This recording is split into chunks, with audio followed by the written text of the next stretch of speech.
महाराष्ट्रात मे 2025च्या शेवटच्या आठवड्यात दक्षिण पश्चिम मान्सूनचं आगमन झालेलं आहे, जे 24 मे रोजी केरळमध्ये दाखल झाल्यानंतर अवघ्या काही दिवसात महाराष्ट्रात पोहोचलेलं आहे। मान्सूनच्या आगमनामुळे महाराष्ट्राच्या विविध भागांमध्ये पावसाने आपली दमदार हजेरी लावल्याचं आपल्याला पाहायला मिळालं। दरम्यान उद्या म्हणजे 1 जून रोजी कोणत्या भागात कसा असणार आहे हा पाऊस पाहूयात।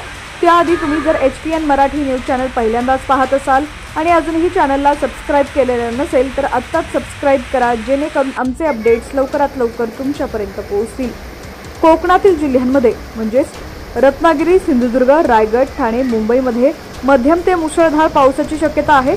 काही ठिकाणी 40 ते 120 मिलीमीटर पाऊस पडू शकतो। मान्सूनच्या सक्रियतेमुळे मुंबई आणि उपनगरांमध्ये पाणी साचण्याची शक्यता आहे, ज्यामुळे वाहतुकीवर परिणाम होऊ शकतो। किमान तापमान 22 ते 25 अंश सेल्सिअस आणि कमाल तापमान 30 ते 40 अंश सेल्सिअस दरम्यान राहील। तसंच 40 ते 50 ताशी किलोमीटर वेगाने वारा वाहण्याची शक्यता आहे।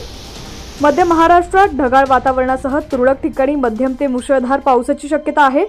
पुणे, सातारा आणि कोल्हापूरच्या घाटमाथ्यावर विजांच्या कडकडाटासह वादळी पाऊस पडू शकतो। तसंच सांगलीमध्ये देखील पावसाचा अंदाज आहे।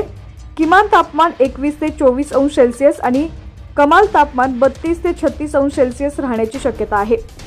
अरबी समुद्रातील कमी दाबाच्या पट्ट्यामुळे पावसाचा जोर वाढू शकतो। मराठवाड्यात हलका ते मध्यम पाऊस अपेक्षित आहे। काही ठिकाणी विजांच्या कडकडाटासह वादळी वारे असू शकतात। अवकाळी पावसामुळे शेतकऱ्यांचं नुकसान होण्याची शक्यता आहे।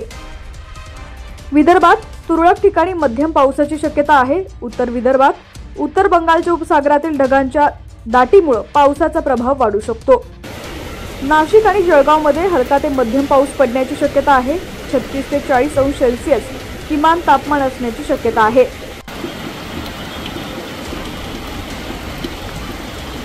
दरम्यान आता राज्यातील तुमचा जिल्हा कोणता आहे आणि तुमच्या जिल्ह्यातील हवामानाची स्थिती कशी आहे कमेंट सेक्शनमध्ये नक्की कळवा। चॅनलवरती नवीन असाल आणि अजूनही HPN मराठी न्यूज चॅनलला सबस्क्राइब केलं नसेल तर नक्की सबस्क्राइब करा, जेणेकरून आमचे अपडेट्स लवकरात लवकर तुमच्यापर्यंत पोहोचतील।